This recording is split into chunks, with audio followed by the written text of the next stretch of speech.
চুলগুলো রুক্ষ সূক্ষ্ম, চোখে যেন এক মায়াবী চাহনি। গুটিসুটি মেরে শিশু নিবাসের এক কোণে বসে আছে একটি মেয়ে। অন্য সবার থেকে সে আলাদা। তার মায়াবী চোখ দুটো দিয়ে যেন সে আমাকে বারবার ডাকছে। আমার মামা শিশু নিবাসের বাচ্চাদের দেখাশোনা করে। কত রকমের বাচ্চারা সেখানে থাকে, কত গল্প শুনেছি নিবাসের বাচ্চাদের। নিবাসে গিয়ে বাচ্চাদের দেখার খুব ইচ্ছে হলো। আমার বিবাহের আজ 14 বছর হয়ে গেছে। এই 14 বছরে আল্লাহ আমাকে একটা সন্তান দেয়নি। একটা সন্তানের জন্য কত কিনা করেছি, কত ডাক্তার কবিরাজ দেখিয়েছি, সবকিছুতেই আল্লাহ আমাকে নিরাশ করেছে। নিবাসের বাচ্চাটার উপর থেকে যেন আমি চোখ ফেরাতে পারছিলাম না। মামাকে বললাম বাচ্চাটা আমি নিব। কোনো আগে কিছু না ভেবে মামা বলল ঠিক আছে, আমি ব্যবস্থা করছি। বাচ্চাটা পেয়ে আমি আর আমার হাজবেন্ড অনেক খুশি। বাচ্চাটাকে নিয়ে আমরা বাড়িতে আসলাম। অনেক খুশি আর আনন্দে যেন আমাদের জীবনটা ভরে যাচ্ছিল।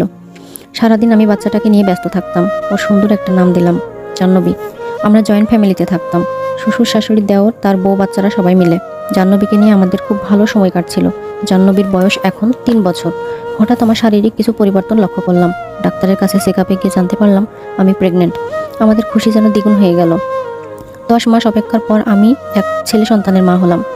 আমার ছেলে জায়ান হবার পর থেকে জাহ্নবীকে আর বাড়ির কেউ আগের মতো ভালোবাসতো না। জাহ্নবীর সাথে সবাই খারাপ ব্যবহার করতো, এমনকি আমার হাজবেন্ডও। আমার শাশুড়ি আমাকে বলল বাচ্চা তো ঠিকই হলো, এই কয়দিন কি ধৈর্য রাখা যেত না? তার কথার কোনো উত্তর আমার জানা নেই। তবে কিছুদিন ধরে বুঝতে পারছিলাম বাড়ির সবার ভিতর কিছু একটা চলছে। আমার জায়ানের অনেক জ্বর।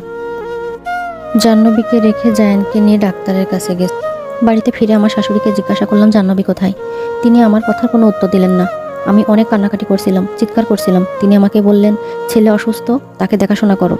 যার যেখানে স্থান সে সেখানেই গেছে। কোনো জাতকুলের ঠিক নেই, কোথা থেকে কাকে নিয়ে এসেছে।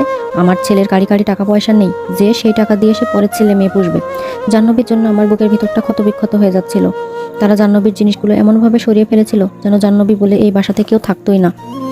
জায়ানের জ্বর কিছুতেই কমে না। ছেলেটা আমার বেহুশ হয়ে পড়ে থাকে।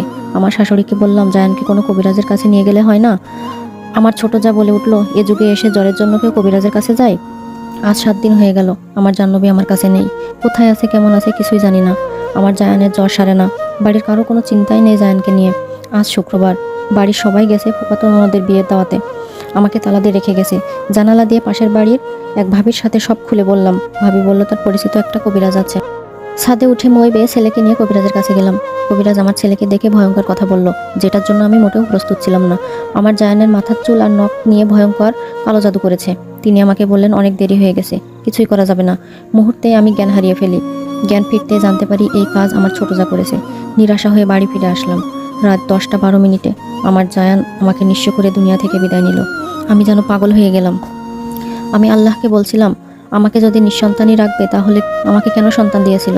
আমার কান্নায় সেদিন আকাশ